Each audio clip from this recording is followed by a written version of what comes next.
அனைவருக்கும் வணக்கம். சகோதர சகோதரிகளே, நண்பர்களே, நம்முடைய தேசிய ஆசிரியர் சங்கம் ஆசிரியர் தகுதி தேர்வு வழிகாட்டி நிகழ்ச்சிகள் நேற்றுடன் 50 அமர்வுகள் முடிந்து 50 வகுப்புகள், அதாவது 50 வகுப்புகள் முடிந்து இன்று 51வது வகுப்பு புவியியல். நாம் இன்றைய வகுப்புல பார்க்க போறது புவி மாதிரி அப்படின்னு சொல்லக்கூடிய விஷயங்கள். எது அச்சக்கோடுகள், தீர்க்கக்கோடுகள், இது பற்றி நம்ம தெரிஞ்சுக்கணும். அதே போல உலகில் திட்ட நேரம் எவ்வாறு கணக்கிடப்படுகிறது அதை பற்றி நம்ம தெரிஞ்சுக்கணும். இப்போ திசைகள் பற்றி சொல்லியிருக்காங்க. இது சின்ன வகுப்புலேயே நமக்கு தெரிஞ்சதுதான்.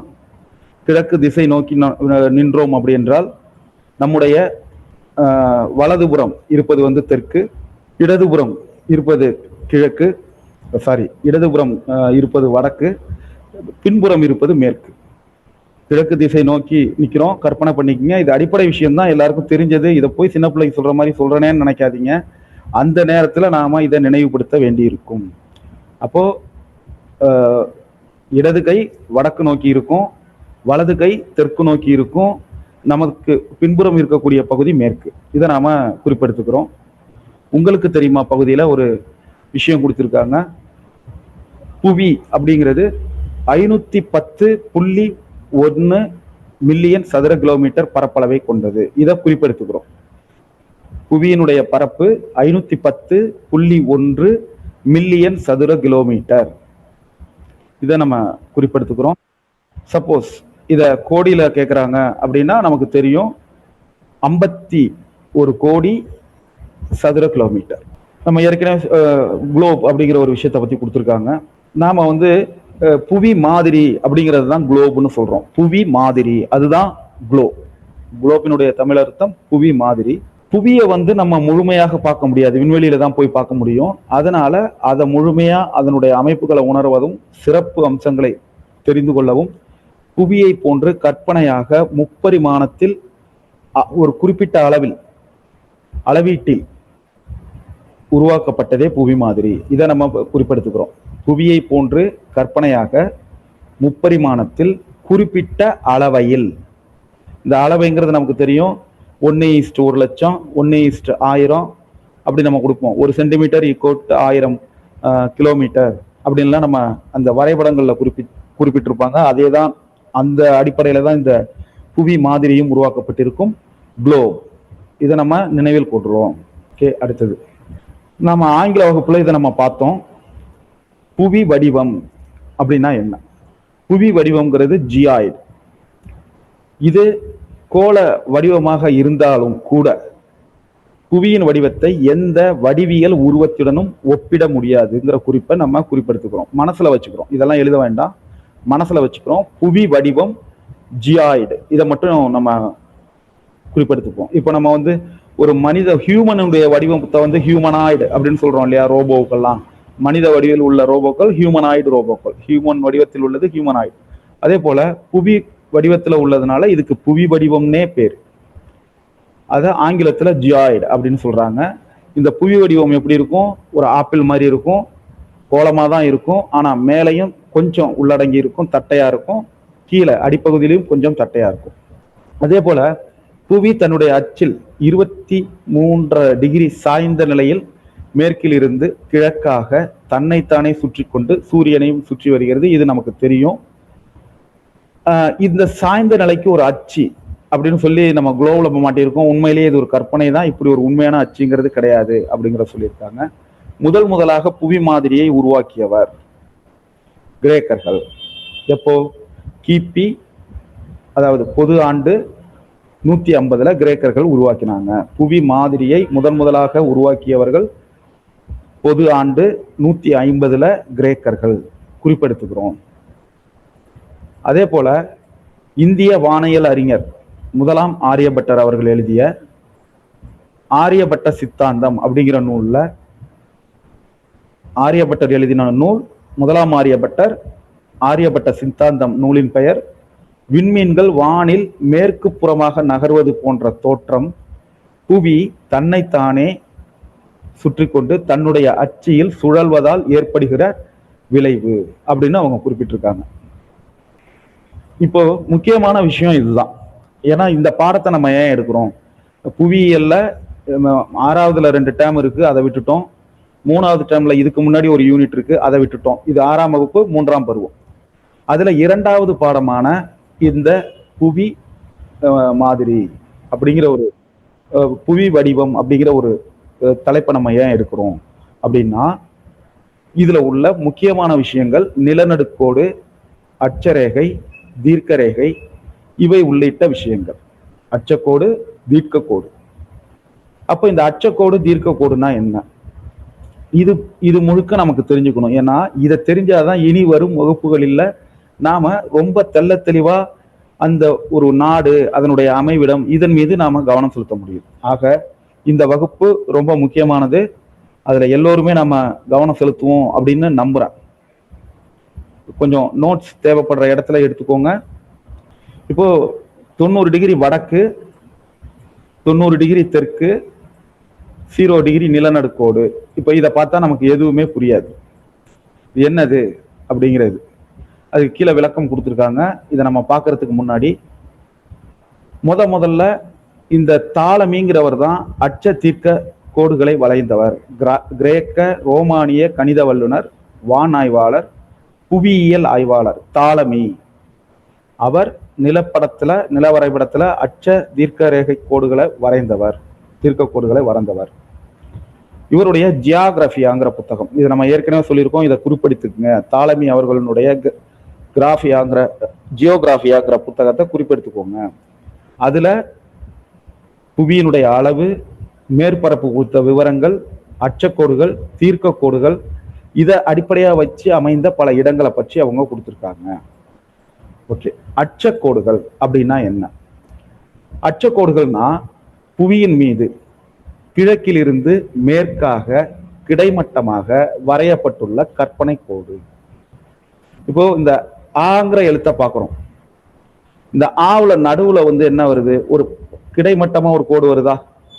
இதை நம்ம ஞாபகம் வச்சுக்கிறோம். அச்சரேகை கிடைமட்டமாக உள்ள ஒரு கோடு. பாக்கியெல்லாம் வளைவா இருக்கு சார், இதுல ஒரு செங்குத்து கோடும் கடைசியா இருக்கு அப்படின்னு எல்லாம் சொல்லக்கூடாது. நாம இதுல மையமாக இருக்கக்கூடிய அந்த கிடைமட்ட கோடை மட்டுமே ஞாபகம் வச்சுக்கிறோம். ஏன்னா இதற்கு அடுத்தது பார்க்க போற தீர்க்க கோடுகள்ல பாத்தீங்கன்னா 2 செங்குத்து கோடுகள் இருக்கும்.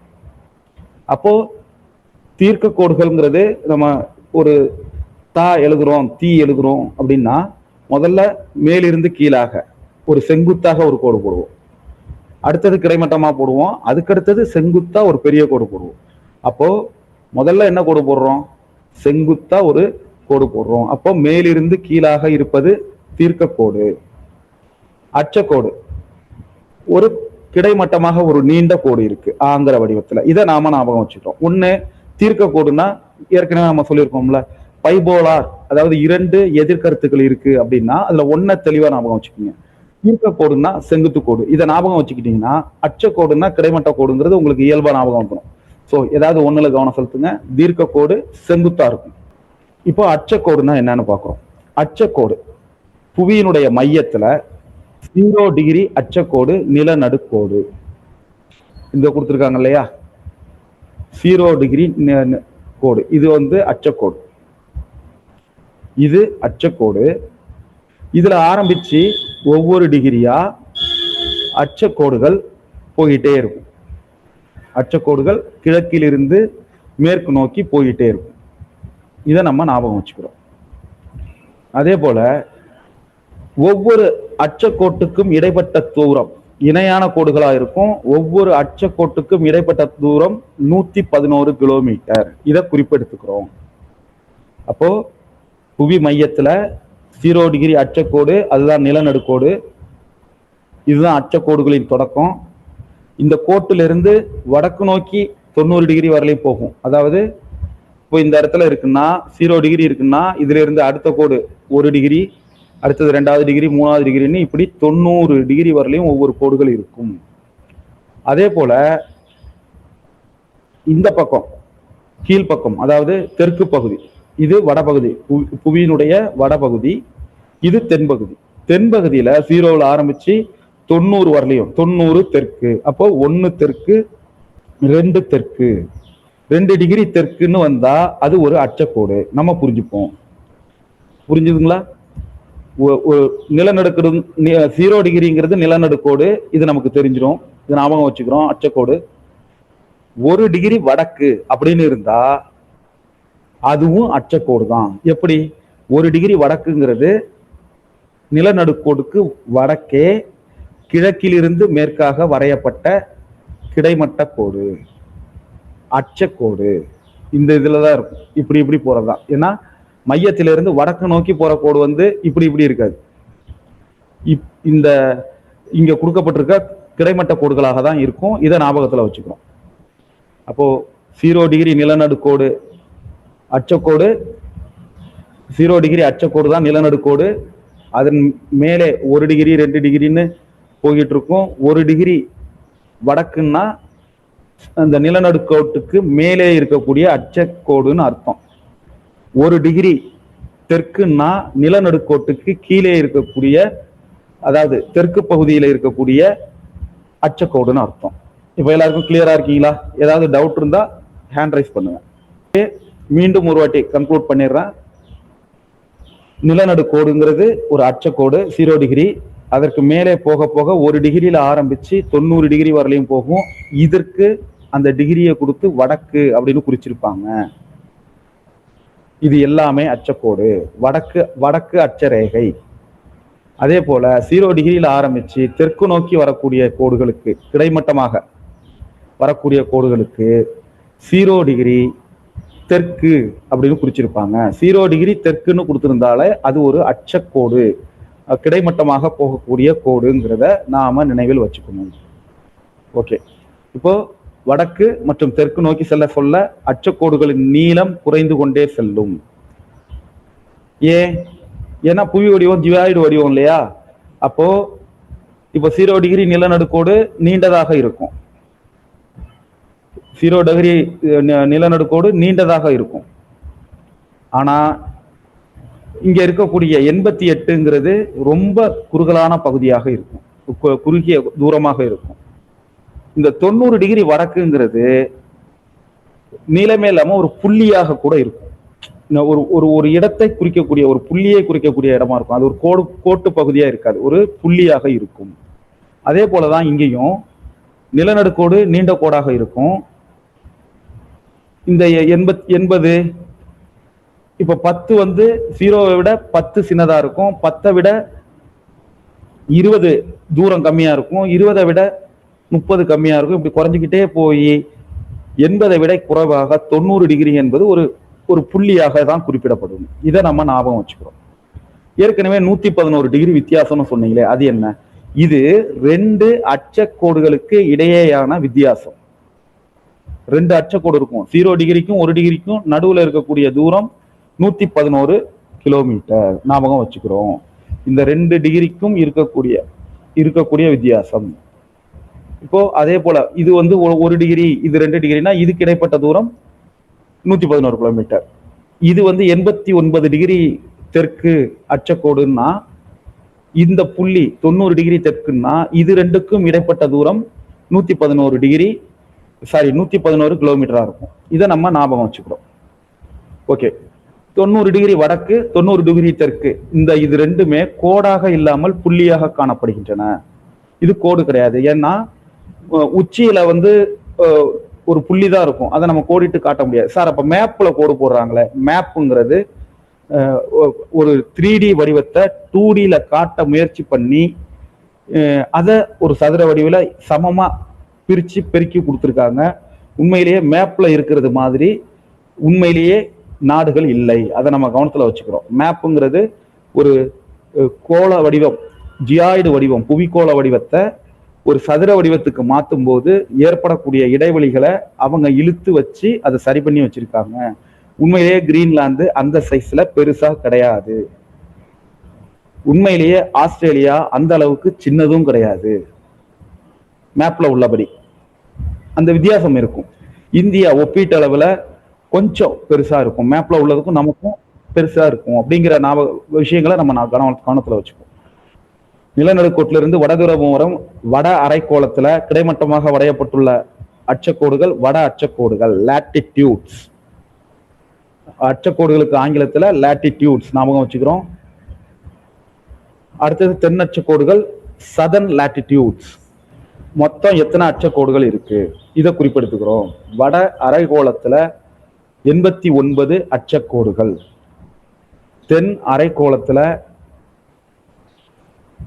89 அச்சக்கோடுகள், இடையில ஒரு நிலநடுக்கோடு. இரண்டு துருவங்களிலும் கோடுகள் புள்ளியாக இருக்கு. அது புள்ளி தான். ஆக்சுவலா அதை மேப்ல கோடா காட்டியிருப்பாங்க, அதனால அதை கோடுன்னு நம்ம இந்த விஷயத்துல சேர்த்துக்கிறோம். 89 பிளஸ் 2 புள்ளி 289 2 புள்ளி சேர்த்துட்டோம்னா 90 90 180 ஒரு நிலநடுக்கோடு. ஆக மொத்தம் 181 அச்சக்கோடுகள் புவியில வரையப்பட்டிருக்கு. குறிப்பெடுத்துக்குங்க. 2 அச்சக்கோடுகளுக்கு இடைப்பட்ட தூரம் 111 கிலோமீட்டர். 181 அச்சக்கோடுகள் இருக்கு. நீளமான அச்சக்கோடு எது? நிலநடுக்கோடு. மிகவும் சிறிய அச்சக்கோடு எது? ஆப்ஷன்ல 0 டிகிரி வடக்குன்னு கொடுத்துருக்காங்க. அப்போ அதுதான். அதை நம்ம ஞாபகம் வச்சுக்கிறோம். இப்போ இந்த கோடை பெருவட்டம் அப்படின்னு சொல்றாங்க, கிரேட் சர்க்கிள். ஏன்னா இந்த நிலநடுக்கோடுங்கிறது மேப்ல பார்த்தாதான் கோடா இருக்கும். ஆனா ஒரு புவி மாதிரி ஒரு குளோப்ல பார்க்கும்போது அது எப்படி இருக்கும்? ஒரு மேப்ல ஒரு பெரிய வளையலை வச்ச மாதிரி நீங்க பாத்துக்குங்க. ஒரு பெரிய வளையல், அதுக்கு அடுத்தது ஒரு சின்ன வளையல், அதுக்கு அடுத்தது ஒரு சின்ன வளையல், அதுக்கு அடுத்தது ஒரு சின்ன வளையல், கடைசியா ஒரு புள்ளி. இதுதான் இந்த அச்சக்கோடுகள். சாஞ்சிருக்கிற குளோப்ல இப்படி வச்சீங்கன்னா அச்சக்கோடுகள் அதுதான். ஸோ கோடுன்னு சொன்னால் கூட அது மேப்ல பயன்படுத்துறதுனாலதான் அது கோடு. நம்ம புவி வடிவத்துல ஜியாய்டுல பார்க்கும்போது, புவி மாதிரியில நீங்க பார்க்கும்போது அது எப்படி இருக்கும்? ஒரு வட்டமா தான் இருக்கும். அப்ப நிலநடுக்கோடு ஒரு பெருவட்டம். இருக்கிறதுல பெருசு அதுதானே, அதனால அதை பெருவட்டம்னு சொல்றாங்க. இதையும் நாம ஞாபகத்துல வச்சுக்கிறோம். 0 டிகிரி நிலநடுக்கோட்டிலிருந்து 90 டிகிரி வடதுருவம் வரையில் உள்ள புவிப்பரப்பு வட அரைக்கோளம். இதை நாம ஞாபகம் வச்சுக்கிறோம்.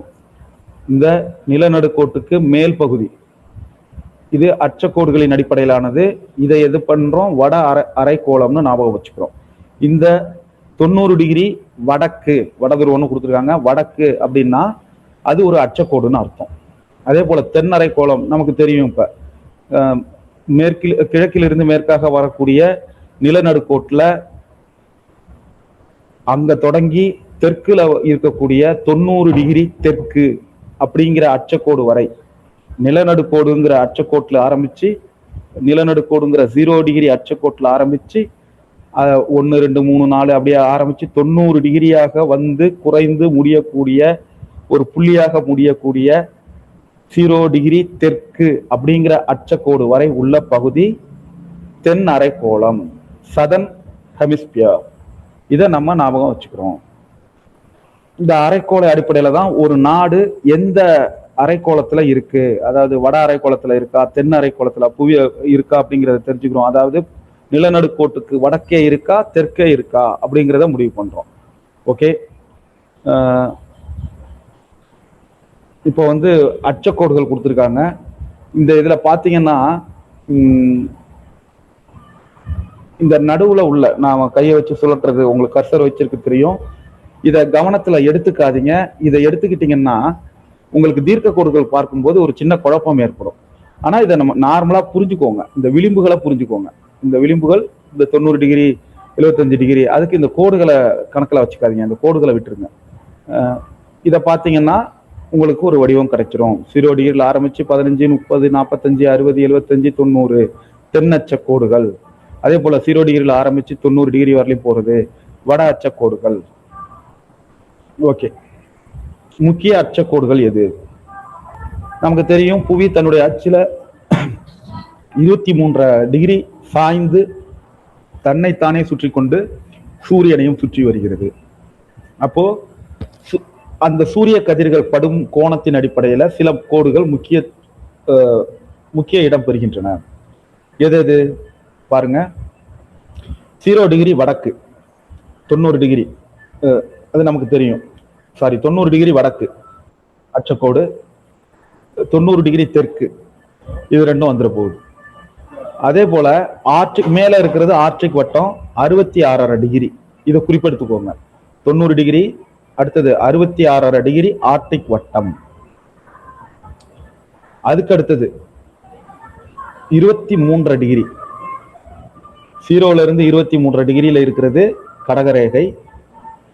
அதுல இருந்து 23 டிகிரியில இருக்கிறது 66 டிகிரி, அது ஆர்டிக் வட்டம். அதுக்கு மேல 23 டிகிரி, இது வடதுருவம். அந்த இடைவெளியை கவனமா வச்சுக்கோங்க. 23, 23, மீண்டும் 23. அதே போலதான் தெற்கு நோக்கியும் 23, 23, 23.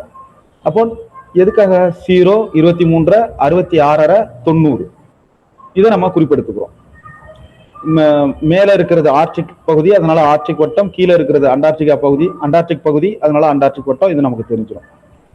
அடுத்தது நிலநடுக்கோடு 0 டிகிரி, இதுவும் நமக்கு தெரிஞ்சிடும். இப்ப 7 கோடுகள்ல நம்ம இயல்பா சொல்ல முடியும். 0 டிகிரி வடக்கு, 0 டிகிரி தெற்கு, மேல இருக்கக்கூடிய ஆர்டிக், கீழே இருக்கக்கூடிய அண்டார்டிக், நிலநடுக்கோடு. இப்போ அடுத்தது மேல இருக்கிறது கடகரேகையா மகர ரேகையா? கடகரேகை மகர ரேகை ரெண்டுமே வருது. இப்போ இந்த ஜாதகம் ராசி நட்சத்திரம் பாக்குறவங்களுக்கு தெரியும், மகரத்துக்கு முன்னாடி கடகம் வந்துடும். மேஷம், அந்த ஒரு வரிசை இருக்கு இல்லையா, அதுல மேஷம் ரிஷபம் அதுல ஆரம்பிக்கும் போது கடகம் முன்னாடியே வந்துடும். அப்போ கடகம் தான் முன்னாடி, அதை ஞாபகம் வச்சுக்கோங்க. கடகரேகை வடக்குல வந்துடும், மகர ரேகை தெற்குல வந்துடும், கீழே வந்துடும். கடகத்துக்கு கீழே மகரம், இதை நம்ம ஞாபகம் வச்சுக்கிறோம். அப்போ நிலநடுக்கோடு 0, அதுல இருந்து 23 டிகிரி வடக்கு கடகரேகை, அதுல இருந்து 23 டிகிரி ஆர்டிக் வட்டம், 66 டிகிரி வடக்கு, அதுல இருந்து 23 டிகிரி வடக்கு வடதுருவம் 90 டிகிரி. ஓகே.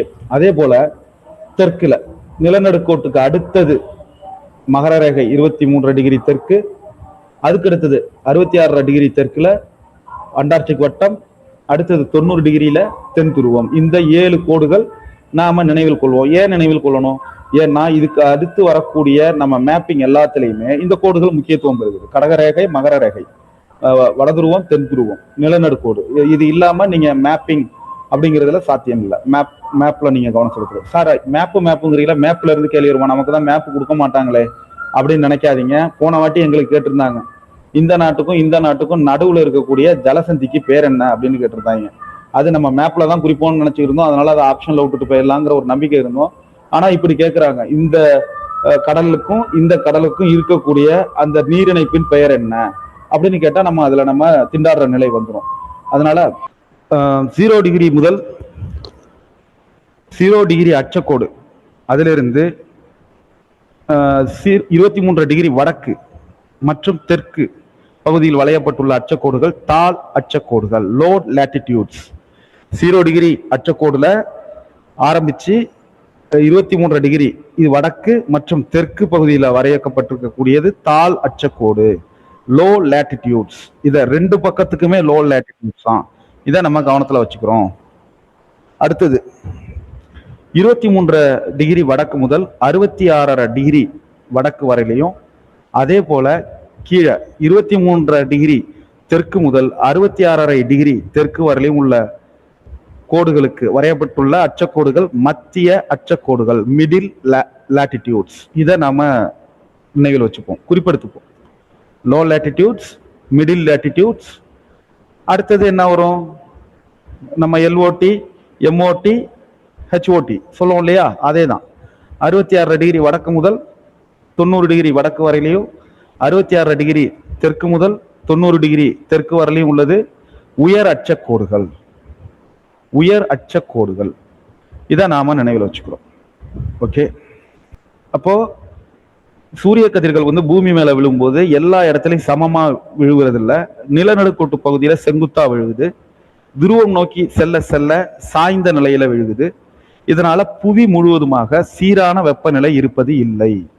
இதை நம்ம கவனத்துல வச்சுக்கிறோம். புவி முழுவதுமாக சீரான வெப்பநிலை இருப்பது இல்லை. இதுக்கு காரணம் எது? சாய்ந்த நிலை தான். புவி சாய்ந்த நிலை தான் இந்த வெப்ப மாறுபாட்டுக்கு காரணம். இதன் அடிப்படையில தான் வெப்ப மண்டலங்கள் பிரிக்கப்படுகிறது. இது எதன் அடிப்படையில பிரிக்கப்படுதுன்னா அச்சக்கோடுகளின் அடிப்படையில தான் பிரிக்கப்பட்டுள்ளன. நம்ம அச்சக்கோடுங்கிறது ஏன் இவ்வளவு முக்கியம்னு சொன்னோம் அப்படின்னு பாத்தீங்கன்னா இதனாலதான். இப்ப நம்ம பார்த்தோம் தாழ் மண்டலங்கள் 2 பார்த்தோம். அவை என்னவா இருக்குன்னு பார்க்கிறோம். 0 டிகிரி அச்சக்கோட்டுல இருந்து வடக்கு, 0 டிகிரி அச்சக்கோட்டுல இருந்து தெற்கு. இது எல்லாமே ரெண்டுமே என்னவா இருக்கு, வெப்ப மண்டலமா இருக்கு. இதை நம்ம நினைவுல வச்சுக்கிறோம். அடுத்தது 23 டிகிரியில இருந்து 66 டிகிரி வடக்கு, 23 டிகிரி தெற்குல இருந்து 66 டிகிரி தெற்கு வரை உள்ள பகுதிகள் மித வெப்ப மண்டலம்.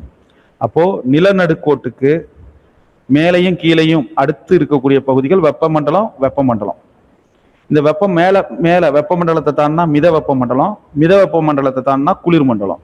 அதே போலதான் கீழையும் நிலநடுக்கோட்டுக்கு தெற்கே வெப்பமண்டலம், அந்த வெப்பமண்டலத்திற்கு தெற்கே மித வெப்பமண்டலம், மித வெப்பமண்டலத்துக்கு தெற்கே குளிர்மண்டலம். இப்போ நம்ம நிலநடுக்கோட்டு பகுதி வெப்பமா இருக்குங்கிறத நம்ம புரிஞ்சுக்கிறோம். நாம கூட நிலநடுக்கோட்டுக்கு கொஞ்சம் மேலதான் இருக்கும், வடக்குல தான் இருக்கும். ஆப்பிரிக்காலாம் நிலநடுக்கோட்டு பகுதியிலேயே இருக்கக்கூடிய நாடுகள். அதனாலதான் அங்க வெப்பம் அதிகம். இது நமக்கு தெரியும். புவியினுடைய 90 டிகிரி வடக்கும் 90 டிகிரி தெற்கும் குளிர் பிரதேசம் உரை நிலையில காணப்படுங்கிறது நமக்கு தெரியும். அதனால அது குளிர்மண்டலம்னு வச்சுக்கிறோம். அப்போ அதுக்கு நேர் எதிராக மையக்கோடு இரண்டு பக்கமும் உள்ள பகுதிகள் வெப்பமண்டலம். 0 டிகிரி அதுக்கு அடுத்து மேல உள்ளது 23 டிகிரியை நம்ம என்னன்னு சொல்லுவோம், கடகரேகைன்னு சொல்லுவோம். அப்போ அந்த கடகரேகை முடிஞ்சோன குளிர் மண்டலம் ஸ்டார்ட் ஆகுற பகுதியை தான் நாம ஆர்டிக் வட்டம் அப்படின்னு சொல்றோம். ஏன் ஆர்டிக் வட்டம்னு சொன்னோம், ஏன்னா அதுல இருந்து குளிர் மண்டலம் ஸ்டார்ட் ஆகுது. அதே போல 0 டிகிரி நிலநடுக்கோடு அட்சரேகை, அதுக்கப்புறம் 23 டிகிரி தெற்கு மகர ரேகை. இந்த மகர ரேகை வரலையும் உள்ள பகுதி வெப்பமண்டலம். இந்த வெப்பமண்டலத்துக்கு அடுத்தது அங்கே இருந்து குளிர் தொடங்குகிற இடம் அல்லது மித வெப்பமண்டலம் முடிகிற இடம் வரலையும் என்ன கோடு, 66 டிகிரி. இதை அண்டார்டிக் வட்டம்னு சொல்றோம். எந்த கோட்டில இருந்து அண்டார்டிக் வட்டமா குளிர் பிரதேசமா குளிர் மண்டலம் ஆரம்பிக்குதோ அதை அண்டார்டிக் வட்டம், அண்டார்டிக் கோடு அப்படின்னு சொல்றோம். இப்போ உங்களுக்கு அந்த காரணம் புரிஞ்சிருக்கும்னு நம்புறேன். அத்தனை நாடுகள் இருக்கும்போது ஆர்டிக் வட்டம் அண்டார்டிக் வட்டம் ஏன் அப்படிங்கிறதுக்கான காரணம் புரிஞ்சிருக்கும். நிலநடுக்கோடு மேலையும் கீழையும் வெப்பமண்டலம், அந்த வெப்பமண்டலத்துக்கு மேல மித வெப்பமண்டலம், மித வெப்பமண்டலத்துக்கு மேலே வடக்கு குளிர் மண்டலம். அதே போல வெப்பமண்டலத்துக்கு நிலநடுக்கோட்டுக்கு கீழேயும் வெப்பமண்டலம், வெப்பமண்டலத்துக்கு கீழே மித வெப்பமண்டலம், அதுக்கு கீழே குளிர் மண்டலம். வெப்பமண்டலம் கொஞ்சம் வெப்பம் குறைஞ்சு மித வெப்பம், சுத்தமா குறைஞ்சு குளிர் மண்டலம். இதை ஞாபகம் வச்சுக்கிறோம். ஓகே, இந்த நிலநடுக்கோட்டு வெப்பமண்டலம் டாரிட் சோன். இது என்னன்னா நிலநடுக்கோடு 0 டிகிரியிலிருந்து வடக்க கடகரேகை 23 டிகிரி, அதே போல தெற்கே மகர ரேகை. இதுவரையிலும் சூரிய கதிர்கள் செங்குத்தாக விழும். இந்த பகுதியில் அதிக வெப்பம் இருக்கும். புவியினுடைய மற்ற பகுதிகளை விட இங்கே அதிகமான வெப்பநிலை இருக்கும். அதனாலதான் இதை வெப்பமண்டலம் அப்படின்னு நம்ம சொல்றோம். இதை நம்ம ஞாபகம் வச்சுக்கிறோம். அதே போல வட அரைக்கோளம் கடகரேகை 23 டிகிரி வடக்கு, அதுல ஆரம்பிச்சு ஆர்டிக் வட்டம் 66 டிகிரி வடக்கு இது வரலையும். அதே போல தென்னரை கோலத்துல 23 டிகிரி தெற்கு என்னது மகர ரேகை, 66 டிகிரி தெற்கு அச்சக்கோடு என்னது அண்டார்டிக் ரேகை. இது வரலையும் உள்ள பகுதிகளில் சூரிய கதிர்கள் ரொம்ப ஓரளவு சாய்வாக விழுவதால இங்க மிதமான வெப்ப நிலை நிலவுகிறது. புரிஞ்சுக்கிறோம். இங்க சாய்வா விழுகிறதுனால மிதமான வெப்பநிலை நிலவுகிறது. எனவே இது மித வெப்ப மண்டலம். இப்போ 66 டிகிரி வடக்கு ஆர்டிக் வட்டத்தில் ஆரம்பிச்சு 90 டிகிரி வட்டம் அது வரலையுமே, அதே போல 66 டிகிரி தெற்கு அண்டார்டிக் அதுல ஆரம்பிச்சு 90 டிகிரி தெற்கு அது வரலையுமே என்னன்னா முழுவதுமாக சாய்ந்த நிலையில தான் இருக்கும். இங்க மிக குறைவான வெப்பநிலை, கிட்டத்தட்ட எல்லாமே ஃப்ரோசன் ஸ்டேஜ்ல இருக்கும். அதனால இது குளிர் மண்டலம், ஃப்ரிஜிட் சோன். நல்லா ஞாபகம் வச்சுக்கிறோம். ஃப்ரிஜிட் சோன் குளிர் மண்டலம். நம்ம ஃப்ரிட்ஜ்னு ஒன்று சொல்றோம். ரெஃப்ரிஜிரேட்டரை நம்ம ஏன் ஃப்ரிட்ஜ்னு சொல்றோம், ஃப்ரிட்ஜுக்கு ரெஃப்ரிஜிரேட்டருக்கும் என்ன சம்பந்தம், அது கிளிப் வேர்டா என்னெல்லாம் யோசிச்சுக்கிட்டு இருப்போம். இதை யோசிச்சுக்கோங்க, கொஞ்சம் மேட்ச் ஆகும். ரூட் வேர்டு இங்க இருந்து தான் ஆரம்பிக்குது. ஓகே, அச்சரேகை அகலாங்கு, தீர்க்கரேகை நெட்டாங்கு, பூமத்திய ரேகை நில நடு வரை, கடகரேகை கடகவரை, மகர ரேகை மகரவரை. இது தமிழ்ல சொல்றது. அச்சரேகை லாட்டிடியூட் அகலாங்கு, தீர்க்க ரேகை லாங்கிடியூட் நெட்டாங்கு. இதை நம்ம புரிஞ்சுக்கிறோம். அடுத்தது தீர்க்க கோடுகள். தீர்க்க கோடுகள் புவியின் மீது வடக்கு தெற்காக செங்குத்தாக வரையப்பட்டிருக்கக்கூடிய கற்பனை கோடுகள். இதை தீர்க்க கோடுகள்னு சொல்லுவோம், மெரிடியன்ஸ்னு சொல்லுவோம். தீர்க்க கோடுகள் அல்லது மெரிடியன்ஸ் ஏற்கனவே நம்ம பார்த்துருக்கோம். பிரைம் மெரிடியன்ஸ் அது மட்டும் நமக்கு தெரியும். தீர்க்க கோடுகள் எல்லாமே மெரிடியன்ஸ் தான். அதுல முதன்மையான தீர்க்க கோடு எதுவோ அதை பிரைம் மெரிடியன் அப்படின்னு நம்ம சொல்றோம். முதன்மை தீர்க்க கோடு அப்படின்னு சொல்றோம். அந்த முதன்மை தீர்க்க கோடு 0 டிகிரி. இந்த 0 டிகிரி கிழக்கு பக்கமாக 180 டிகிரி வரலையும் போகும். இந்த மேப்ல இருக்கும் பாருங்க. 0 டிகிரி வடக்குங்கிறது அச்சரேகை, 0 டிகிரி தெற்குங்கிறது அச்சரேகை. இங்க நடுவுல ஒரு கோடு வரும். இது என்னது? முதன்மை கோடு, முதன்மை தீர்க்க கோடு. இப்போ இந்த முதன்மை தீர்க்க கோடுக்கு இந்த பக்கம், அதாவது கிழக்கு நோக்கி 180 தீர்க்க கோடுகள் இருக்கும், மேற்கு நோக்கி 180 தீர்க்க கோடுகள் இருக்கும். Eastern longitudes, western longitudes. இதை நம்ம குறிச்சுக்கிறோம். 0 டிகிரி, 0 டிகிரியிலிருந்து 180 டிகிரி கிழக்கு வரை கோடுகள் இருக்கும். அதே போல மேற்காக இருக்கக்கூடிய கோடுகளும் இருக்கும், வெஸ்டர்ன் லாங்கிடியூட்ஸ். இது எல்லாமே எப்படி வரும்னு பார்த்தீங்கன்னா, இது எல்லாம் வேற வேற கோடு இல்லை. இதை சுற்றி பார்க்கும்போது இது எல்லாம் ஒன்றா வந்து சேர்ந்துடும். அதான் இந்த குறிப்பு கொடுத்துருக்காங்க. நம்ம இதை வேற வேற கோடுன்னு நினச்சிக்க வேண்டாம். இது எல்லாமே ஒரு கோடு தான். அப்போ அரைவட்டமாக எதிரெதிரே காணப்படும் தீர்க்க கோடு இணையும் போது ஒரு பெருவட்டம் உருவாகிறது. இதை நாம நினைவில் வச்சுக்கிறோம். தீர்க்க கோடுகள் புவி நிலநடுக்கோட்டு பகுதியில் 111 டிகிரி இடைவெளியில் இருக்கும். 45 டிகிரி அச்சப்பகுதிகளில் 79 டிகிரி இடைவெளிகளில் இருக்கும். துருவ பகுதியில் இடைவெளி இன்றி காணப்படும். இது ஏன்னு தெரியுதா? ஏன்னா இங்க இடைவெளி அதிகமா இருக்கும். நான் கர்சர் வச்சு நவுத்துறது உங்களுக்கு தெரியும்னு நினைக்கிறேன். இந்த இடத்துல 111 டிகிரி வித்தியாசம். அடுத்தது 45 டிகிரியில 79 கிலோமீட்டர். 45 டிகிரிங்கிறது அநேகமா இந்த இடத்துல வரும். 79 கிலோமீட்டர் குறையும். ஏன்னா இந்த ரெண்டு கோடுகளும் என்ன ஆகுது? இணையாக போகல.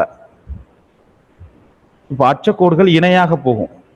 அதனாலதான் அது அளவுல சின்னதா இருக்கும். 90 டிகிரிங்கிறது புள்ளியாகும், 180 டிகிரிங்கிறது 0 டிகிரிங்கிறது மிக நீளமான பெருவட்டமா இருக்கும். ஆனா தீர்க்க கோடுகள் எல்லாம் ஒரே நீளத்துல தான் இருக்கும். ஆனால் அவற்றிற்கு இடையேயான இடைவெளி, இப்ப அச்ச கோடுகளுக்கு இடையேயான இடைவெளி பிக்ஸ்டு 111 டிகிரி, 111 கிலோமீட்டர்னா இந்த கொடுத்துருப்பாங்க. பாயிண்டே அதான் நினைக்கிறேன். ஒவ்வொரு அச்சக்கோட்டுக்கும் இடைப்பெற்ற நிலப்பரப்பு தூரம் 111 கிலோமீட்டர். இது மாறாது, எங்கேயுமே அதுதான். ஆனா தீர்க்க கோடுகள்ங்கிறது இணை கோடுகள் அல்ல. அவை நேரா போய் 90 டிகிரி வடக்கு அச்சரேகையில இணைவதால எல்லாமே ஒவ்வொரு டிகிரிக்கும் இடையில 111 டிகிரி நிலநடுக்கோட்டு பகுதியில் இருக்கும். மேலே போக அளவு குறைந்து 90 டிகிரி வடக்கிலும் 90 டிகிரி தெற்கிலும் இடைவெளி இல்லாமல் இருக்கும். இது வரையும் பார்த்துட்டோம். இப்போ நம்ம மேப்ல நம்ம பார்க்குற வடிவம் இதை வச்சுதான் அவங்க இந்த 90 டிகிரி கிழக்கு 90 டிகிரி மேற்கு அப்படின்னு சொல்றாங்க. ஆனா அச்சக்கோடுகள் எல்லாம் ரவுண்டா வரும்போது ஒன்னா வந்துடும். மேப்ல ஒரே கோடுகளாக தான் இருக்கும். நம்ம மேப்ல பார்க்கறதுனால தான் இது இந்த வடிவத்துல தான் இருக்கணும்னு மேப்பை நம்ம முடிவு பண்ணதுனால இத 0 டிகிரி முதன்மை தீர்க்க கோடு அதை அடிப்படையா வச்சு கிழக்கு பகுதி நோக்கி போக போக கிழக்கு அரைக்கோளம், அதே போல 0 டிகிரி முதன்மை தீர்க்க கோடு அதை அடிப்படையா வச்சு மேற்கு போக போக மேற்கு அரைக்கோளம் அப்படின்னு பிரிக்கிறாங்க. இது இருக்கு இல்லையா? ஓகே, இந்த தீர்க்க கோடுகள் உங்களுக்கு புரிஞ்சிருக்கும்னு நினைக்கிறேன். முதன்மை தீர்க்க கோடு, அடுத்தது இந்த பக்கம் 15, இந்த பக்கமும் 15. இப்போ இது சுத்தி வரும்போது இந்த இடத்துல வரும், திருப்பி அப்படியே இறங்கி வரும். இப்படிதான் அதை நம்ம கணக்குல வச்சுக்கணும். ஆனா இதை விரிக்கும் போது என்ன ஆயிடும்னா, மேப்பை இந்த இடத்துல இருந்து ஸ்ப்ளிட் பண்ணி எடுக்கிறதுனால இது இரண்டு பக்கமும் மையத்துல 0வில் ஆரம்பிச்சு ரெண்டு பக்கமும் 180 டிகிரி வரலையும் போகுது அப்படிங்கிறத நம்ம நினைவில் வச்சுப்போம். ஓகே, இப்போ இதை பார்த்தீங்கன்னா தெரியும் முதன்மை தீர்க்க கோடு. இதுலயும் முக்கியமான தீர்க்க கோடுகள் இருக்கு. இதுல அவங்க ரொம்ப பெரிய சங்கடம் கொடுக்கல. 30 டிகிரி 30 டிகிரியா கூட்டிட்டு போயிட்டாங்க. தீர்க்க கோடுகள்ல 30 டிகிரி 30 டிகிரியா கூட்டிட்டு போயிட்டாங்க. 30 டிகிரி 60 டிகிரி 90 150 120 150 180. ஓகே, கிழக்கு நோக்கி போறவையெல்லாம் இப்போ இது இப்போ நான் மவுஸ் வச்சிருக்கிற இடம் உங்களுக்கு அநேகமா தெரியும்னு நினைக்கிறேன். கர்சர் மூவ் ஆகும். இந்த இடம் 30 டிகிரி கிழக்கு. இந்த கோட்டை எப்படி சொல்லுவோம்? 30 டிகிரி கிழக்கு. அதே இந்த கோடு கிரீன்விச்ங்கிற இந்த வார்த்தைக்கு கீழே இருக்கக்கூடிய கிரீன்லாந்துங்கிற வார்த்தைக்கு மேல இருக்கக்கூடிய 30 டிகிரிய, ஏன்னா அது முதன்மை தீர்க்க கோட்டுக்கு மேற்கு புறமாக இருக்கு, அதனால இது 30 டிகிரி மேற்கு. இதை நம்ம புரிஞ்சுக்கிட்டோம்னாலே மேப் அப்படிங்கிறது இந்த அச்சரேகை தீர்க்க ரேகை இன்னும் பின்னாடி கொடுத்துருப்பாங்க, அது ரொம்ப எளிதாக நம்ம புரிஞ்சுக்கலாம். முக்கியமான தீர்க்க கோடுகள் கிரீன்விச் மெரிடியம், அந்த 0 டிகிரி. இந்த கிரீன்விச் தீர்க்க கோடு அப்படிங்கிறது நமக்கு தெரியும், அது 0 டிகிரி அப்படிங்கிறதும் நமக்கு தெரியும். இது இங்கிலாந்து நாட்டில் உள்ள கிரீன்விச் அப்படிங்கிற ராயல் அஸ்ட்ரானமிக்கல் அப்சர்வேட்டரி, ராயல் வானியல் ஆய்வு மையம் வழியாக போகிற மாதிரி இந்த கோடு வரையப்பட்டிருக்கு. அதைத்தான் தீர்க்க கோடுகளினுடைய தொடக்க கோடாக வைத்துக் கொள்வது அப்படின்னு 1884 அமெரிக்காவில் நடந்த வாஷிங்டன் நகரத்தில் நடந்த பன்னாட்டு கருத்தரங்களை ஏற்றுக்கொள்ளப்பட்டது. அதுதான் முதன்மை தீர்க்க கோடுன்னு சொல்றோம், 0 டிகிரி அப்படின்னு சொல்றோம், கிரீன்விச் தீர்க்க கோடு அப்படின்னு சொல்றோம். இது எல்லாமே ஒண்ணுதான், இந்த சிவப்பு கலர்ல இருக்கக்கூடிய கோடு. 0 டிகிரி தீர்க்க கோடு, கிரீன்விச் மெரிடியன், முதன்மை தீர்க்க கோடு எல்லாமே இதுதான். இதை நாம ஞாபகம் வச்சுக்கிறோம். கிரீன்விச் முதன்மை தீர்க்க கோடு 0 டிகிரி, இதை ஞாபகம் வச்சுக்கோங்க. அடுத்தது பன்னாட்டு தேதி கோடுன்னு ஒன்று இருக்கு. இந்த பன்னாட்டு தேதி கோடு அப்படிங்கிறது என்னன்னா 180 டிகிரி தீர்க்க கோடு. இதுதான் பன்னாட்டு தீர்க்க கோடு. இந்த மேப்ல பாத்தீங்கன்னா அப்படி வளைஞ்சு வளைஞ்சு வளைஞ்சு வளைஞ்சு வர்ற மாதிரி காட்டியிருப்பாங்க. ஏன்னு நான் சொல்றேன். இது பசிபிக் கடல்ல அலாஸ்காவுக்கும் ரஷ்யாவுக்கும் இடையில பேரிங் நீர்ச்சந்தி வழியா போகுது. மேற்குல இருந்து கிழக்கு நோக்கி போனா ஒரு நாள் குறையும், கிழக்குல இருந்து மேற்கு நோக்கி வந்தா ஒரு நாள் கூடும். இந்த கோட்டினை அடிப்படையாக வைத்துதான் உலகின் அனைத்து பகுதிகளிலும் தேதி நிர்ணயிக்கப்படுகிறது. இந்த கொடுத்துருக்காங்க இல்லையா, ஒரு பன்னாட்டு தேதி கோடு வளைஞ்சு போறதுக்கு காரணம் ஏன்? 180 டிகிரி தீர்க்க கோடு தான் பன்னாட்டு தேதி கோடு. இதை நாம ஞாபகம் வச்சுக்கிறோம். இது ஏன் வளைஞ்சு போகுதுன்னா, இது நேரா போனா ஒரே நாட்டுக்குள்ள 2 தேதி வந்துடும், அதனாலதான் வளைச்சு வளைச்சு கொண்டு போறாங்க. இதை நேரா போனா ஒரே நாட்டுக்குள்ள 2 தேதி வந்துடும், அதனாலதான் இதை வளைச்சு வளைச்சு போட்டிருக்காங்க. எந்த அளவுக்கு வளைஞ்சிருக்கு பாருங்க. ஓகே, அடுத்தது புவி வலைப்பின்னல், எர்த் கிரிட். இந்த அச்சக்கோடுகள் தீர்க்க கோடுகளின் ஒருங்கிணைந்த அமைப்பை தான் புவி வலைப்பின்னல், எர்த் கிரிட் அப்படின்னு சொல்றோம், அல்லது ஜியாகிராபிக் கிரிட் அப்படின்னு சொல்றோம். புவி வலைப்பின்னல் இதுல என்ன இருக்கும்? அச்சக்கோடுகள் இருக்கும், மேலிருந்து கீழாக தீர்க்க கோடுகள் இருக்கும். கிடைமட்டமாக அச்சக்கோடு இருக்கும், மேலிருந்து கீழாக தீர்க்க கோடு இருக்கும். இதை நம்ம புரிஞ்சுக்கிறோம். அப்போ ஒரு இடத்தின் அமைப்பை துல்லியமாக தெரிஞ்சுக்கணும் அப்படின்னா அச்சக்கோட்டு பரவல், தீர்க்க கோட்டு பரவல், இது ரெண்டும் நமக்கு தேவை. தீர்க்க கோடு நேரம், வட துருவத்தையும் தென் துருவத்தையும் இணைச்சி 360 தீர்க்க கோடுகள் வரைஞ்சிருக்காங்கன்னு நம்ம பார்த்தோம். இதுல 180 டிகிரி கிழக்கு அரைக்கோள மறையிலையும் 180 டிகிரி மேற்கு அரைக்கோள மறையிலையும் இருக்கு. இந்த தீர்க்க கோடுகளை கொண்டுதான் நேரம் கணக்கிடப்படுகிறது. ஓகே, இதெல்லாம் நமக்கு தெரிஞ்ச விஷயங்கள் தான். ஒரு நாள்ங்கிறது 24 மணி நேரம், 1 மணி நேரம் 60 நிமிடங்கள். புவி தன் அச்சில் ஒரு முறை சுற்றி கொள்ளும் நாள் தான் ஒரு நாள், அதெல்லாம் நமக்கு தெரியும். அப்போ ஒரு டிகிரியை கடக்கக்கூடிய நேரம், அதை எப்படி கண்டுபிடிக்கிறது? என்ன கொடுத்துருக்காங்க? ஒரு டிகிரி, ஒரு தீர்க்க கோடுல ஒரு டிகிரியை கடக்கிறது எப்படி? 4 நிமிடம். ஏன்னா 224 மணி நேரம் 60 நிமிஷம் அப்போ 1440 நிமிஷம். புவிக்கோளத்தின் சுற்றளவு 360 டிகிரி. இது தீர்க்க கோடுகளாக இருக்கு. இந்த 1440 நிமிடங்கள்ல ஒரு நாள் நிறைவடையுது. அப்போ 360 டிகிரிக்கு 360 தீர்க்க கோடுகள். அப்போ 360 டிகிரிய சூரியன் தாண்டது அல்லது ஒரு நாள் முடிவடைகிறது 1440 நிமிடங்கள். அந்த அடிப்படையில ஒரு டிகிரிக்கு 4 நிமிடங்கள். அப்போ ஒரு டிகிரியை கடக்க புவி எடுத்துக்கொள்ளும் கால அளவு 4 நிமிடம். இது எது? பூமி சுத்தும் போது, தன் அச்சில் சுழலும் போது ஒரு டிகிரியை கடக்கிறதற்கு எடுத்துக்கொள்ளக்கூடிய நேரம் 4 நிமிடங்கள் அப்படின்னு கொடுத்துருக்காங்க. ஒரு மணி நேரத்துல 15 தீர்க்க கோடுகளை புவி கடக்குது. ஏன்னா 4 நிமிடங்கள் ஒரு டிகிரியை கடக்கிறதுக்கு ஆகுதுன்னா 60 நிமிடத்துல 15 டிகிரி 15 தீர்க்க கோடுகளை நம்ம தாண்ட முடியும் அப்படிங்கிறத பார்க்குறோம். லோக்கல் டைம், தல நேரம். அப்போ ஒவ்வொரு தீர்க்க கோட்டிலையும் சூரியன் நேராக உச்சிக்கு வரும்போது அந்த கோட்டில் உள்ள எல்லா இடங்களிலும் நண்பகல் 12 மணி. இதுதான் தல நேரம். ஒவ்வொரு தீர்க்க கோட்டுக்கு நேராக சூரியன் உச்சிக்கு வரும்போது அந்த கோட்டில் உள்ள எல்லா இடங்களிலும் நண்பகல் 12 மணி. இதை நம்ம புரிச்சுக்கிறோம். ஒவ்வொரு தீர்க்க கோட்டுக்கு நேராக ஒரு நாள்ல ஒரு முறைக்கு தான் சூரியன் நேர் உச்சிக்கு வரும். எனவே தல நேரங்கிறது ஒவ்வொரு தீர்க்க கோட்டுக்கும் மாறுபடும். அதுவும் நமக்கு தெரியுது. அப்போ 0 டிகிரி கிரீன்விச் தீர்க்க கோட்டுக்கு சூரியன் உச்ச நிலையில் வரும் நண்பகல் 12 மணி. இதுதான் தல நேரம். இதைத்தான் பன்னாட்டு திட்ட நேரம் அப்படின்னு சொல்றாங்க. Greenwich mean time, Greenwich mean time அப்படின்னு குறிப்பிடுறோம். கிரீன்விச் தீர்க்க கோட்டில் நண்பகல் 12 மணி அப்படின்னா அங்கே இருந்து கிழக்கு பக்கம் ஆனா என்ன ஆகும்?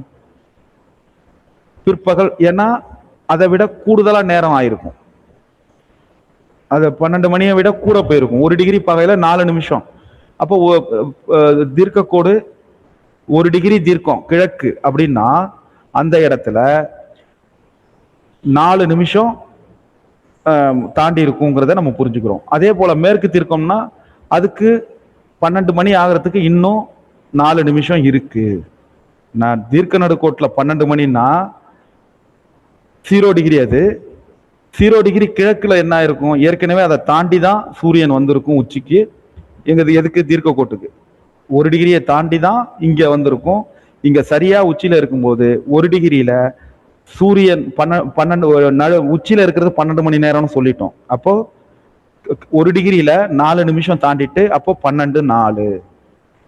அதே மேற்கு பக்கம் போனா அங்க சூரியன் உச்சிக்கு வர்றதுக்கு இன்னும் 4 நிமிஷம் தேவைப்படுது. அதனால 11:56. இந்த அடிப்படையில தான் நேரம், பன்னாட்டு நேரம் முடிவு செய்யப்படுகிறது. ஓகே, மெரிடியன் அப்படின்னா என்ன? அதுக்கு மேல ஒரு குறிப்பு கொடுத்துருக்காங்க. இது நமக்கு தெரிஞ்சதுதான். ஒரு தீர்க்க கோட்டிலிருந்து கிழக்க போக போக நேரம் கூடும், மேற்கே போக போக நேரம் குறையும். இப்போ நம்ம இருக்கோம், நமக்கு கிழக்கு பக்கம் உள்ள நாடுகள் எல்லாம் நம்ம விட நேரம் அது இப்போ நமக்கு சரியா 6:50ன்னா நமக்கு கிழக்கு பக்கம் உள்ள நாடுகள் எல்லாம் 6:50 முடிஞ்சு 7 ஆயிருக்கும், எல்லாம் 7:15 ஆயிருக்கும். அப்படி தாண்டி போயிட்டு இருந்திருக்கும். ஆனா மேற்க இன்னும் 7 மணியே வந்திருக்காது. மேற்கே போக போக உதாரணத்துக்கு மாலத்தீவு, அதுக்கு அடுத்து உள்ள ஆப்பிரிக்க நாடுகள், அதுக்கு அந்த புறம் உள்ள அமெரிக்க நாடுகள்லாம் போக போக வந்திருக்காது அப்படிங்கிற ஒரு விஷயத்த புரிஞ்சுக்கிறோம். மெரிடியன்ஸ் அப்படிங்கிற சொல் மெரிடியானஸ் அப்படிங்கிற லத்தீன் வேர்டு. இதுல உங்களுக்கு தெரியுமா பகுதி ரொம்ப முக்கியம். குறிப்புகள் எடுத்துக்கோங்க. புத்தகங்கள் இல்லாதவர்கள் உங்களுக்கு தெரியுமாவ குறிப்புகள் எடுத்துக்கோங்க. நாங்க கடைசியா ஒரு PDF ஷேர் பண்றோம், அதை நீங்க பிரிண்ட் எடுக்க மாட்டீங்க. குறிப்புகள் எடுத்துக்கிட்டீங்கன்னா நீங்க ஒரு நாள் இதை ரெஃபர் பண்ணீங்கன்னா உங்களுக்கு போதுமானது. மெரிடியன், மெரிடியானஸ் லத்தீன் வேர்ட். அடுத்தது இதுக்கு நண்பகல் அப்படின்னு ஒன்று அர்த்தம். மிட் டே, மீடியஸ் டேஸ்னா அங்கே உங்களுக்கு தெரியும் ஆங்கிலத்துக்கும் லத்தீனுக்கும் உள்ள தொடர்பு கிட்டத்தட்ட ஈக்குவலாக தான் இருக்கும். நண்பகல்னு தொடர்பு, அதை வச்சு தான் அப்போ போஸ்ட் மெரிடியன், ஆன்டி மெரிடியன்னு நம்ம சொல்கிறோம். நண்பகலுக்கு முன்னதாக, நண்பகலுக்கு பின்னதாக அப்படின்னு நம்ம சொல்கிறோம். இதெல்லாம் நம்ம தெரிஞ்சுக்கணும். ஆன்டி மெரிடியம் அப்படின்னா நண்பகலுக்கு முன்னதாக. அப்போ ஒரு நாளை முடிவு செய்வது 0 டிகிரி தீர்க்கரேகை, பிரைம் மெரிடியன், இது எல்லாமே ஞாபகம் வச்சுக்கிறோம். அங்க எந்த நேரத்தில் முடிவு செய்யப்படுது? சூரியன் உச்சிக்கு வரக்கூடிய நண்பகல் 12 மணிக்கு முடிவு செய்யப்படுது. மெரிடியன்னா என்ன அர்த்தம்? நண்பகல்னு அர்த்தம். ஆன்டி மெரிடியன்னா என்ன அர்த்தம்? நண்பகலுக்கு முன்னதாக. போஸ்ட் மெரிடியன்னா என்ன அர்த்தம்? நண்பகலுக்கு பின்னதாக. அதனாலதான் anti meridiem AM, post meridiem PM நம்ம சொல்றது புரிஞ்சுக்கிறோம். திட்ட நேரம், ஸ்டாண்டர்ட் டைம். அப்போ ஒவ்வொரு தீர்க்க கோட்டுக்கு நேராக சூரியன் உச்சிக்கு வரும்போது தல நேரம் அமையும். அப்போ இதன்படி ஒரு நாட்டின் வழியே பல தீர்க்க கோடுகள் செல்லக்கூடும். இப்போ ஒரு பெரிய நாடு இருக்கு, அப்போ அதுல பல தீர்க்க ரேகைகள் செல்லக்கூடும். இப்படி கணக்கு போட்டோம்னா ஒரு நாட்டுக்கு பல விதமான நேரம் அமைந்துவிடும். அப்போ ஒரு நாடு அப்படிங்கிறதுக்கு ஒரே மாதிரியான நேர கணக்கீடு இருக்கணும். அது ஒரு குறிப்பிட்ட தீர்க்க ரேகையை ஆதாரமாக கொண்டு இருக்கணும். அதைத்தான் திட்ட நேரம் அப்படின்னு சொல்றோம். ஒரு நாட்டின் திட்ட நேரத்தை கணக்கிட அந்த நாட்டின் வழியாக சொல்லும் ஒரு குறிப்பிட்ட தீர்க்க கோடு பயன்படுத்தப்படுகிறது. எப்படி நம்ம ஏற்கனவே பார்த்தோம், 15 மடங்குகள்ல பார்த்தோம். அது ஒரு குறிப்பிட்ட தீர்க்க கோடு, ஸ்டாண்டர்ட் மெரிடியன், திட்ட தீர்க்கோடு அப்படின்னு சொல்றோம். அவை அனைத்தும் திட்ட தீர்க்க கோடு. இதுல 15 மடங்குகளாக இருக்கும். அப்படி இல்லையா 7.5, 7.5 மடங்குகளாக இருக்கும். ஒரு சிறிய நாடு இருக்குன்னா அங்க 15 டிகிரி இடைவெளி இல்லாத ஒரு இடத்துக்குள்ள ஒரு சிறிய நாடு இருக்கு. அப்ப என்ன பண்றது? அப்ப 7.5 டிகிரியை நீங்க தேர்ந்தெடுத்துக்கங்க, 2 நிமிஷம் வித்தியாசம் அப்படிங்கிறத நம்ம இங்க குறிப்புகளா கொடுத்துருக்காங்க, நம்ம பார்க்கிறோம். அடுத்தது, இதுக்கு காரணம் என்னன்னா அந்த நாட்டின் திட்ட நேரத்திற்கும் கிரீன்விச் திட்ட நேரத்துக்கும் உள்ள வேறுபாட்டினை 1 மணி நேரம் அல்லது அரை மணி நேரம் அந்த கணக்கீட்டுல நம்ம கொண்டு வரணும். இப்போ நமக்கு 5.30 பிளஸ், அதுக்கு அடுத்த திட்ட நேரம் என்ன? 6. அப்போ 30 நிமிடங்களுக்கு 60 நிமிடங்களுக்கு எத்தனை டிகிரி போகும்? 15 டிகிரி போகும்னு பார்த்துட்டோம். அப்போ அரை மணி நேரம் வித்தியாசம் வேணும்னா 7.5 டிகிரி வேணும். அதை நம்ம புரிஞ்சுக்கணும். ரொம்ப பெரிய விஷயம் இல்லை, அரை மணி நேரம் வித்தியாசம் வேணும். அரை மணி நேரம் அல்லது 1 மணி நேரம் அந்த ரவுண்ட் பண்றதுக்காகத்தான் இந்த 7.5 மடங்குகள் அல்லது 15 மடங்குகள் அதுல வச்சிருக்காங்க இந்திய திட்ட நேரம். இப்ப நம்ம பார்க்கிறோம் தீர்க்க கோடுகளின் பரவல் 68 டிகிரி 7 லேண்டன், அது ஒரு கோடு சொல்லுவாங்க, எனக்கு சரியில்லை சரியா. அதுல ஆரம்பிச்சு 97 டிகிரி வரலையும் பரவி இருக்கு. இதுல 29 தீர்க்க கோடுகள் போகுது. இதன் வழியா போற 29 தீர்க்க கோடுகளும் 29 திட்ட நேரம் சாத்தியம் இல்லை. அதனால சென்டர்ல போற 82.5 டிகிரி தீர்க்க கோட்டினை மையமாக கொண்டு இந்திய திட்ட நேரம் அத சொல்றாங்க. இங்க பாருங்க, இந்த 82.5 அப்படிங்கிறது எங்க போகுது அதை பார்த்துக்கோங்க. இததான் மையமா வச்சு நம்முடைய நாட்டினுடைய திட்ட நேரம், ஸ்டாண்டர்ட் டைம் கணக்கிடப்படுகிறது. அதே போல தகவல் பேழையில ஒரு முக்கியமான தகவல் கொடுத்துருக்காங்க. கிடைமட்ட பரவலில் மேற்கில் உள்ள குஜராத்தில் கவுர் மோட்டா என்ற இடத்திற்கும் கிழக்கில் உள்ள அருணாச்சல பிரதேசத்தில் உள்ள கிபித் என்ற இடத்திற்கும் சமதூர இடைவெளியில் உத்தரப்பிரதேச மாநிலம் அலகாபாத் உள்ள மிர்சாப்பூர் என்ற இடத்தின் வழியே 82.5 டிகிரி தீர்க்கக்கோடு செல்லுது அப்படிங்கிற ஒரு தகவலை கொடுத்துருக்காங்க. இது ஒரு முக்கிய தீர்க்கக்கோடு. ஏன்னா 15 மடங்குகள் அல்லது 87.5 மடங்குகள். அப்போ 75 டிகிரிங்கிறது முக்கியமான ஒரு தீர்க்கக்கோடு. அதுல இருந்து ஒரு 7.5 டிகிரி சேர்த்திருக்காங்க நம்ம பார்க்கிறோம். அப்போ இதுல நம்ம முக்கியமா கணக்குல வச்சுக்க வேண்டியது அலகாபாத்தின் மிர்சாபூர், இதை குறிப்பிடுத்துக்கிறோம். இந்த எல்லைகள்லாம் நமக்கு தேவையில்லை, எதன் வழியே செல்லுது? அலகாபாத்ல உள்ள மிர்சாபூர்ங்கிற இடத்தின் வழியே 82 டிகிரி கிழக்கு தீர்க்கக்கூடு. இந்த கவுர்மோட்டா, கிபித் இதெல்லாம் நம்ம படிச்சுக்கிட்டு இருக்க வேண்டிய அவசியம் இல்லை. உத்தரப்பிரதேசம், அலகாபாத், மிர்சாப்பூர் 82 டிகிரி கிழக்கு அப்படிங்கிறத குறிப்பிடுத்துக்கிறோம். ஓகே, உலக அளவுல 24 நேர மண்டலங்கள் உள்ளன. 24 இந்த நேர மண்டலங்கள். 24னா என்ன அப்படின்னா, அந்த நம்ம சொல்லியிருக்கோம் இல்லையா,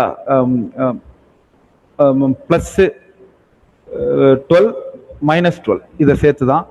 இப்போ சில நாடுகள் பெரிய பரப்பளவில் இருக்கும், அதுல பல நேர மண்டலங்கள் இருக்கும். ரஷ்யாவில் 7 நேர மண்டலங்கள் இருக்கு. அதை நம்ம குறிப்பெடுத்துக்கிறோம். ரஷ்யாவில் 7 நேர மண்டலங்கள் இருக்கு. உலக நேர மண்டலம் கொடுத்துருக்காங்க. ஒரு நிமிஷம் இருங்க. ஓகே, பார்த்துக்கிறோம். 0 டிகிரி தீர்க்கக்கோடு லண்டன் வழியாக போகுது. பிரைம் மெரிடியன் லாங்கிடியூட் அதுதான் 0 டிகிரி. அப்போ இங்கே கீழே என்ன கொடுத்துருக்காங்க? நேரம் குறையுது. இந்த பக்கம் போக போக நேரம் குறையுது. கிழக்கு நோக்கி செல்ல செல்ல நேரம் அதிகரிக்குது அப்படிங்கிற குறிப்பை கொடுத்துருக்காங்க. இப்போ நம்ம கிழக்கு பக்கமாக போவோம். 0 டிகிரிக்கு அடுத்தது 15 டிகிரி. அப்போ 1 மணி நேரம் கூடுதலாக இருக்கு. இங்க 12 மணி நேரம் ஆகும்போது 12 மணி ஆகும்போது இங்க 1 மணி நேரம் ஆயிருக்கு. அடுத்த 30 டிகிரி அதுல 2, 45ல 3, 60ல 4, 25ல 5, 90ல 6. அப்போ அப்படியே நேரா 12 வந்துருது. இப்போ 0 டிகிரியில 12, 180 டிகிரிலையும் 12. இந்த 180 டிகிரிங்கிறது 2 பகுதிக்கும் கிட்டத்தட்ட ஒன்னா தான் இருக்குங்கிறத நம்ம பார்க்குறோம். அடுத்தது நம்ம ஏற்கனவே இந்த 0 டிகிரியை நம்ம பார்த்துட்டோம்.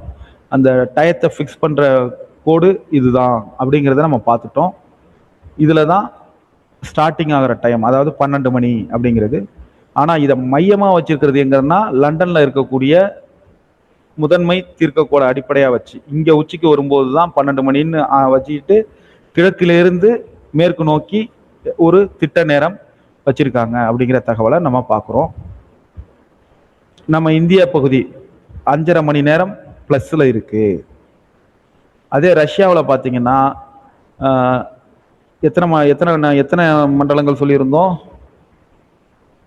7 நேர மண்டலங்கள் இருக்குன்னு சொல்லியிருந்தோம். ஆமாம், ரஷ்யாவில் பாருங்க 12 மணி, 11 மணி, 10 மணி கூடுதலாக, அதாவது முதன்மை தீர்க்கக்கோட்டில் 12 மணி பகல் ஆகும்போது இங்கே அதை விட தாண்டி 9 மணி நேரம் ஆயிருக்கும். இங்கே 10 மணி ஆயிருக்கும். ரஷ்யாவிலேயே இப்படி 7 நேர மண்டலங்கள் இருக்கு அப்படிங்கிறத பார்த்துருக்கோம். இந்தியா 5.5 மணி நேரம் கூடுதலில் இருக்கு அப்படிங்கிறத பார்க்குறோம். இந்த மேப்பு பாருங்க, அளவையில் இல்லை அப்படின்னு கொடுத்துருக்காங்க. எல்லா உலக மேப்பும் அளவை அந்த இதை கொடுக்கறதுல ஒரு சிக்கல் இருக்கும். அதை நம்ம கவனிச்சுக்கிறோம். ஓகே, இந்த பகுதியை நம்ம முடிக்கிறோம். புவி மாதிரி அப்படிங்கிறதுல கிடைமட்டமாக கிழக்கு மேற்காக வரையப்பட்டுள்ள கற்பனை கோடுகள், அச்சக்கோடுகள். கிழக்கு மேற்காக வரையப்பட்டுள்ள கற்பனை கோடுகள், அச்சக்கோடுகள் எழுதிக்கிறோம். அதுல நான் ஞாபகம் வச்சுக்க சொன்னது இந்த ஆங்கிற எழுத்துல வர்ற மையக்கோடு. இல்ல சார், எனக்கு இந்த 2 கோடும் வருது குழப்பது. அப்போ தீர்க்க கோடை எடுத்துப்போம். புவி மாதிரி மற்றும் நிலவரப்படத்தில் செங்குத்தாக வடக்கு தெற்காக வரையப்பட்டுள்ள கற்பனை கோடுகள் தீர்க்க கோடுகள். இந்த தீர்க்க கோடுகள்ல 2 கோடு மேலிருந்து கீழா வருது, ஸ்ட்ரைட்டா வருது. சார், நடுவுல ஒரு கோடு வருது. இல்ல, 2 கோடு மேலிருந்து கீழே வருது. அதை மட்டும் ஞாபகம் வச்சுக்கோங்க. அப்போ இது தீர்க்க கோடு. அப்ப மேலிருந்து கீழாக உள்ளது தீர்க்க கோடு. ஏதாவது ஒண்ணு ஞாபகம், மேலிருந்து கீழாக உள்ளது தீர்க்க கோடு ஞாபகம் வச்சுட்டீங்கன்னா கிழக்கிலிருந்து மேற்காக உள்ளது அச்சக்கோடுன்னு உங்களுக்கு ஞாபகம் வந்துடும். 0 டிகிரி அச்சக்கோட நிலநடுக்கோடு அப்படின்னு சொல்றோம். 0 டிகிரி தீர்க்க கோடுக்கு கிரீன்விச் தீர்க்க கோடு முதன்மை தீர்க்க கோடு அப்படிங்கிறதையும் நம்ம ஞாபகம் வச்சுக்கிறோம். அதே போல வட அரைக்கோளம் நிலநடுக்கோடு பகுதியிலிருந்து, நிலநடுக்கோடுன்னா அச்சரேகை, அதுல ஆரம்பிச்சு 90 டிகிரி வடக்கு வரலையும் உள்ளது வடக்கு அரைக்கோளம், 90 டிகிரி தெற்கு வரலையும் உள்ளது தென்னரைக்கோளம். அதே போல 0 டிகிரி கிரீன்விச். கிரீன்விச்னா நமக்கு தெரியுது லண்டன்ல உள்ள அந்த நேர திட்ட நேரம், அதுக்காக உள்ள கோடு. அதுல அந்த இடத்திலிருந்து வலதுபுறம் கிழக்கு தீர்க்கக்கோடு. வலது பக்கம்னா நம்ம அந்த மேப்ல நம்ம எதிரில் மேப் இருக்குன்னா அந்த 0 டிகிரியை வைங்க. இப்படிதான் நம்ம பார்க்கணும். அங்க வடக்கு பக்கம் நோக்கி நகருதுன்னா நமக்கு ரைட் சைடு அப்படிங்கிற மாதிரி தான் நம்ம போகணும். மேப்புக்கு ரைட் சைடு எதுவோ அதை பார்க்க கூடாது, நமக்கு ரைட் சைடு எதுவோ அதை. அப்ப ரைட் சைட்ல கிழக்கு நோக்கி நம்ம போவோம். அந்த கிழக்கு வரை உள்ள பகுதி கிழக்கு அரைக்கோளம். அதே போல மேற்கு கோடு தீர்க்க கோடு வரலையும் உள்ளது மேற்கு அரைக்கோளம் அப்படிங்கிறத நம்ம புரிஞ்சுக்கிறோம். அச்சக்கோடுகள் வட்ட வடிவில் தோராயமாக 111 கிலோமீட்டர் இடைவெளியில் வரையப்பட்டுள்ளன. துருவ பகுதியில் புள்ளியாக உள்ளன. ஏற்கனவே நம்ம சொன்னோம், நடுவுல ஒரு பெரிய வட்டம் இருக்கு, அதுக்கு பேர் உண்மையிலேயே பெருவட்டம் தான். அதுல இருந்து வட்டத்தினுடைய நீளம் குறைஞ்சி குறைஞ்சி குறைஞ்சி குறைஞ்சி கடைசியாக 90 டிகிரி வடக்கு 90 டிகிரி தெற்குல புள்ளியா மாறிடுது அப்படிங்கிறத நம்ம புரிஞ்சுக்கிறோம். தீர்க்க கோடுகள் அரைவட்ட கோடுகளாகும். நிலநடுக்கோட்டு பகுதியில் 111 டிகிரி இடைவெளியில இருக்கு. 45 டிகிரி அச்ச பகுதிகளிலும் 79 டிகிரி இடைவெளியிலும் 79 கிலோமீட்டர் இடைவெளியில இருக்கு. துருவ பகுதியில இடைவெளியின்றி இணைஞ்சிருது அப்படிங்கிறத நம்ம பார்க்கிறோம். இதை மட்டும் நம்ம குறிப்புகள் எடுக்க சொல்லியிருந்தோம். இந்த நினைவில் நிறுத்துகிறத குறிப்பில் எடுத்துங்க. அச்சக்கோடுகள் இணைவதில்லை. தீர்க்க கோடுகள் அனைத்தும் துருவ பகுதியில ஒன்னா இணையுது. அச்சக்கோடுகளை அடிப்படையாக கொண்டே நேரம் கணக்கிடப்படுகிறது. பன்னாட்டு தேதி கோடுங்கிறது 180 டிகிரி. அதை நம்ம ஞாபகம் வச்சுக்கிறோம். தேதி கோடு 180 டிகிரி, திட்ட நேரம் 0 டிகிரி அடிப்படையாக வச்சு ஒவ்வொரு பகுதிக்கும் வரையறுக்கப்படுகிறது அப்படிங்கிறத ஞாபகம் வச்சுக்கிறோம். இதுல கலைச்சொற்கள் தெரிஞ்சுக்க வேண்டியது லாக்டிடியூட் அப்படின்னா அச்சக்கோடு, தீர்க்க கோடுக்கு வந்து லாங்கிடியூட், இன்னொரு நேம் மெரிடியன். புவியின் வடிவம் ஜியாய்டு. கோளம் அரைக்கோளம் ஹெமிஸ்பியர். நிலநடுக்கோடு ஈக்வடார். கடகரேகை டிராபிகா கேன்சர். மகர ரேகை கடகரேகை மேல இருக்கும். எப்படி மேஷம் ரிஷபம் மிதுனம் இந்த துலாம் அந்த வரிசையில கடகம் மேல இருக்கும். அதனால வடக்கு பகுதியில் உள்ளது மேல உள்ளது கடகம், அதுக்கு கீழே இருக்கக்கூடியது மகரம். அடுத்தது ஆர்டிக் வட்டம். மேல இருக்கிறது ஆர்டிக் வட்டம் வடக்கு, கீழே இருக்கிறது அண்டார்டிகா 66 டிகிரி கீழே இருந்தா அது அண்டார்டிக் வட்டம். ஞாபகம் வச்சுக்கிறோம். இப்போ முதல் கேள்வி கேட்டிருக்காங்க, புவியின் வடிவம் எது? ஜியாய்டு. வட துருவம் என்பது எது? இப்படிதான் நமக்கு கேள்விகள் வரலாம். வட துருவம் என்பது எது? Option A, option B, option C, option D. சொல்லுங்க பார்ப்போம். 90 டிகிரி வடக்கு அச்சக்கோடு. 0 டிகிரி முதல் 180 டிகிரி கிழக்கு தீர்க்கக்கோடு வரை காணப்படும் புவிப்பகுதியை எப்படி அழைப்பாங்க? Option A, option B, option C, option D. இப்போ ஃபர்ஸ்ட்டுக்கு பதில் சொல்லாதீங்க, இப்போ செகண்டுக்கு சொல்லுங்க. Okay, super super. 2168 சூப்பர். கிழக்கு அரைக்கோளம் கிளியர் ஆயிட்டோம். 23 டிகிரி வடக்கு அச்சக்கோடு இப்படி அழைக்கப்படுகிறது. Option A, option B, option C, option D. 23 degree வடக்குங்கிறது கடகரேகை. இப்போ 180 டிகிரி தீர்க்கக்கோடு இது என்ன? ஓகே, 8வது கேள்விக்கு பதில் சொல்லுங்க. கீழ்காணும் தீர்க்கக்கோடுகளில் இந்திய திட்ட நேர தீர்க்கக்கோடாக உள்ளது எது? 82 டிகிரி. அச்சக்கோடுகளின் எண்ணிக்கை மொத்தம் எத்தனை? அடுத்ததுக்கு வந்துடலாம். அச்சக்கோடுகளின் எண்ணிக்கை, தீர்க்கக்கோடுகளின் எண்ணிக்கை எத்தனை? 360. ஆக்சுவலா இந்த தீர்க்கக்கோடுகள்ல பிரச்சனையே இல்லை.